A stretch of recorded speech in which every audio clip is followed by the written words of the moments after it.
I will be the first speaker as well as the moderator for our gathering this evening. I want to set the stage this evening by citing a few examples from recent history of how the interface between secular law and religious liberty has become a flashpoint in history, and how secular policy has related to the religious practice of individuals or to religious practice in general. The first book of Maccabees tells us of an encounter from approximately 2,180 years ago. The Syrian king, Antiochus Epiphanes IV, was busy doing what all political leaders do, unifying his kingdom in order to solidify his control. In an attempt to bring about uniformity of religious behavior in the territory that he ruled, his forces ordered a local leader, Mattathias, a Kohen, a member of the priestly class, to sacrifice a pig on a portable pagan altar. Mattathias not only refused this order, he promptly killed a fellow Jew who had stepped forward to do the Syrian king's bidding. Mattathias and his 5 sons, including the eponymous Judas Maccabeus, then led a ragtag group of farmers in a 3-year guerrilla war against the Syrians, a battle that culminated in the cleansing and rededication of the Jerusalem temple. This struggle for religious liberty is commemorated today by the annual feast of Hanukkah. In an account of the same painful interface between the state and religious practice, this one written much more recently, only 2,136 years ago, a mother and her 7 sons were arrested and tortured in an attempt to get them to eat pork, a food forbidden by divine law to the Jews.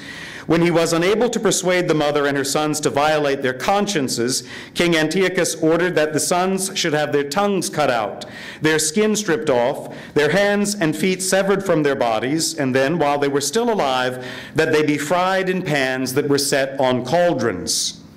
Jumping ahead to a much more recent scene which concerns the relation between the laws of the state and religious practices, we encounter Jesus about 2,000 years ago, being tested by the Pharisees with a question that they hoped would make him exceedingly unpopular with the people who were unhappy about being made to pay taxes to Rome. The Pharisees said, "Teacher, we know that you are a truthful man, and that you teach the way of God in accordance with truth. And you are not concerned with anyone's opinion, for you do not regard a person's status. Tell us then, what is your opinion? Is it lawful to pay the census tax to Caesar or not?" After eliciting a brief description of the coin itself from the Pharisees, the coin bore the image of Tiberius Caesar, along with the inscription, "Tiberius Caesar, Divi August Fili Augustus," Tiberius Caesar, worshipful son of the god Augustus. Jesus enigmatically responded, "Then repay to Caesar what is Caesar's, and repay to Caesar what belongs to Caesar, and to God what belongs to God." The scene concludes, "When they heard this, they were amazed, and leaving him, they went away."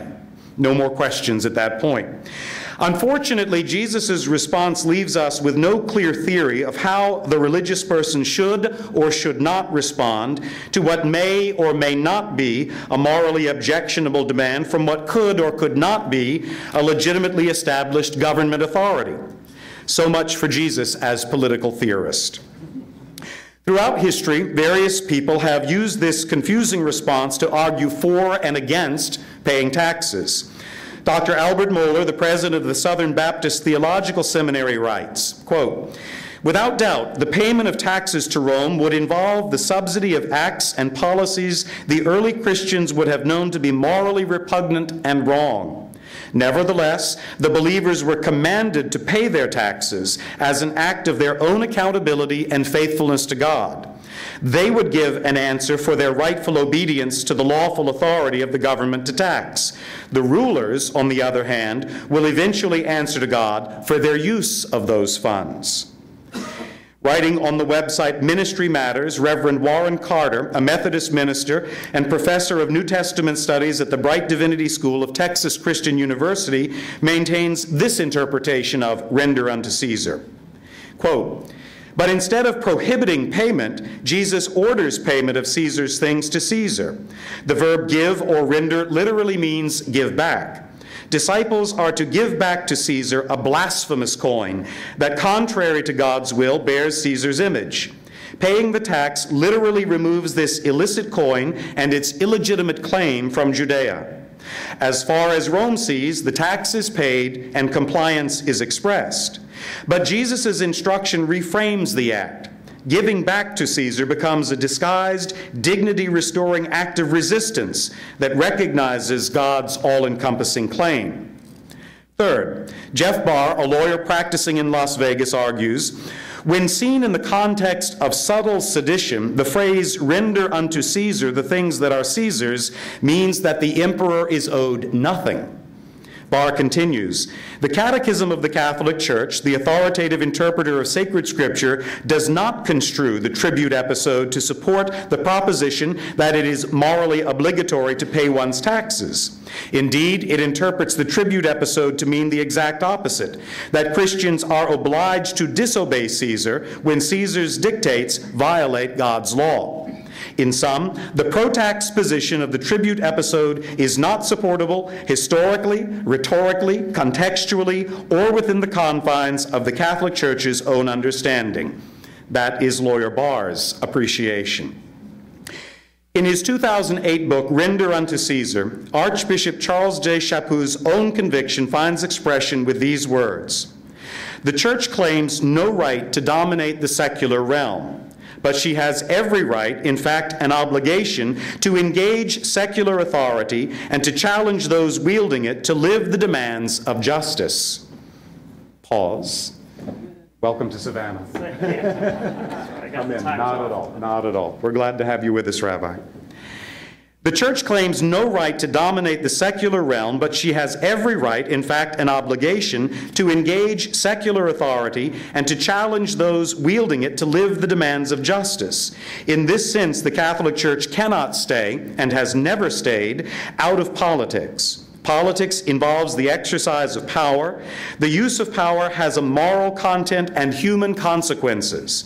And the well-being and destiny of the human person is very much the concern and the special competence of the Christian community. Archbishop Chaput's words. So there is nothing new about the problematic interface between secular laws and religious practice. Now to bring us up to the present. There are 6 examples of recent action by government agencies that have once again caused us to reconsider the meaning of the guarantee of religious liberty as it is found in our Constitution. The first example, from the Supreme Court, the Hosanna Tabor Church versus the Equal Employment Opportunity Commission. The EEOC had argued that a Lutheran church did not have the right to determine who was or was not competent to perform a pastoral function, in this case teaching, in their school. In a unanimous decision, the court decided that churches or religious institutions must be free to choose their own leaders. Second instance, the regional directors of the National Labor Relations Board have held that 2 Catholic colleges, Manhattan College and St. Xavier University, are not Catholic schools for the purpose of exemption from the Wagner Act, which was enacted in 1935 to protect workers' rights to form labor unions. The Supreme Court has already ruled that teachers in Catholic high schools are not covered by the Wagner Act because they engage in indoctrination and proselytism. The National Labor Relations Board directors are arguing that Catholic college teachers do not perform the same function. Many teach physics, computer programming, organic chemistry, not specifically religious matters. The schools in question have appealed the regional director's decision to the full board, and that decision is pending. The third instance springs from the present administration's repeal of a conscience protection rule that had protected doctors and hospitals from lawsuits if they did not discuss abortion as a medical alternative to continuing a pregnancy. Doctors could now be sued if, adhering to their religious beliefs, they did not inform a woman that she could have an abortion. Fourth, the Department of Health and Human Services recently ruled that any agency, any religious agency, receiving government funding to care for victims of human trafficking had to provide the full range of reproductive services, including abortion-inducing drugs, to the people they serve. Fifth, the City Council of the District of Columbia recently required all agencies that receive financial support to provide spousal insurance benefits to same-sex couples and that they must place foster children in same-sex couple homes. When the law went into effect, the Archdiocese of Washington announced that it would stop providing spousal insurance benefits to all new employees, gay and straight. And the big one, number 6. The Department of Health and Human Services has announced that religious institutions will be required to provide at no cost to health plan subscribers surgical sterilizations and all FDA-approved contraceptives, including those that may induce abortions in early pregnancy. Further, to be exempt from this ruling, organizations must also primarily employ and serve populations who share the religious tenets of the organization. That would mean that a school's faculty and student body would have to be 51% Catholic.